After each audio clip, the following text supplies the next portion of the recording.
Halo rekan-rekan semua, selamat datang di mata kuliah Sosiopreneurship. Perkenalkan, nama saya Asep Sufyan Muhakik Atamtajani atau disingkat, ASM Atamtajani. Pada pertemuan kali ini, kita akan memulai materi awal mengenai pengertian, dan ruang lingkup Sosiopreneurship secara umum. Selamat menyimak.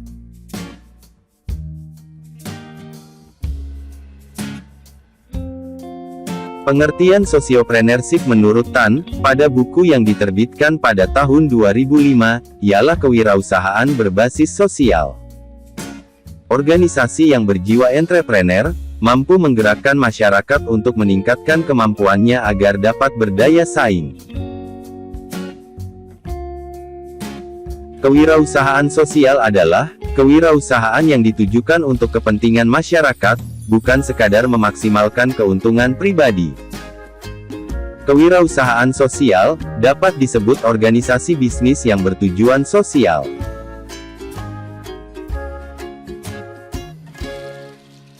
Perbedaan mendasar antara sosiopreneurship dengan entrepreneurship adalah pada siapa yang akan menerima manfaatnya.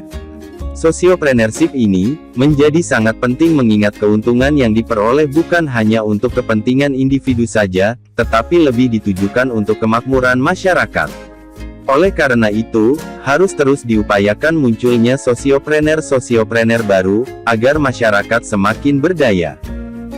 Mengutip Apanah dan Estin, pada tahun 2009, Drayton merumuskan entrepreneur sosial adalah individu yang memiliki solusi inovatif untuk mengatasi masalah sosial dengan cara mengubah sistem, memberikan solusi, dan memengaruhi masyarakat untuk melakukan perubahan.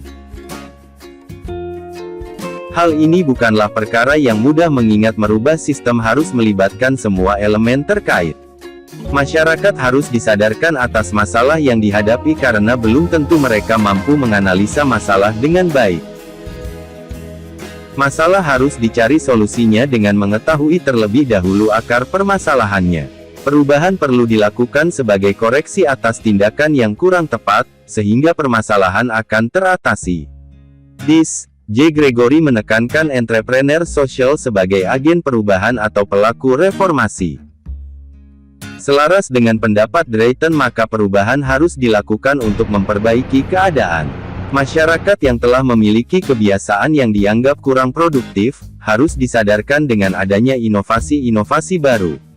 Inovasi diarahkan untuk mengatasi satu permasalahan, atau beberapa permasalahan sekaligus.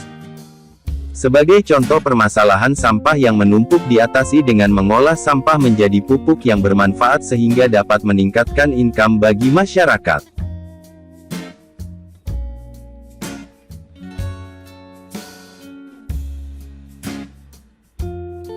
Menurut Tan, pelaku entrepreneur sosial dapat berupa individu maupun organisasi yang proaktif mengentaskan permasalahan-permasalahan sosial. Tan mengemukakan ada beberapa bentuk organisasi wiraniaga sosial. 1. Organisasi berbasis komunitas. Organisasi ini berkonsentrasi untuk mengatasi permasalahan dari kelompok masyarakat tertentu. Misalnya pendidikan non-formal untuk komunitas anak jalanan, pelatihan untuk kelompok mantan pecandu narkoba, organisasi pembina, penyandang tunanetra, dan kelompok petani, kelompok peternak, dan sebagainya. Organisasi ini biasanya terdiri dari para sukarelawan yang mengumpulkan dana dari para pendonatur. 2. Socially Responsible Enterprises. Wirausaha sosial ini memiliki perusahaan atau berbentuk perusahaan yang melakukan bisnis untuk mendapatkan keuntungan. Hasil bisnis bukan digunakan untuk para sukarelawan, namun digunakan untuk kepentingan sosial.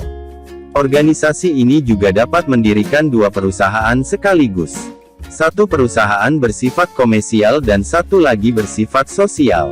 Perusahaan yang bersifat komersial keuntungannya untuk membiayai operasional kegiatan sosial.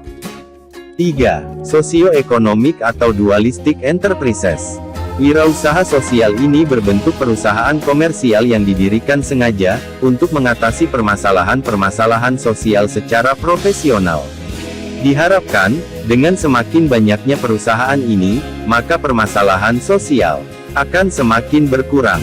Misalnya perusahaan yang mempekerjakan penyandang disabilitas, perusahaan daur ulang, perusahaan penyedia dana untuk kaum duafa, dan lain-lain.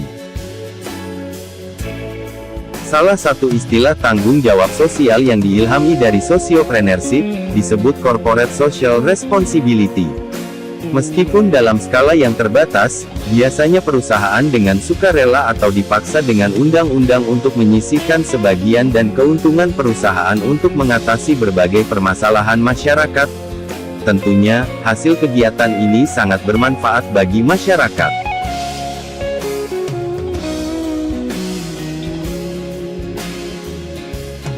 Sampai di sini, apakah Anda sudah paham? Sampai berjumpa kembali pada sesi yang selanjutnya. Semangat pagi!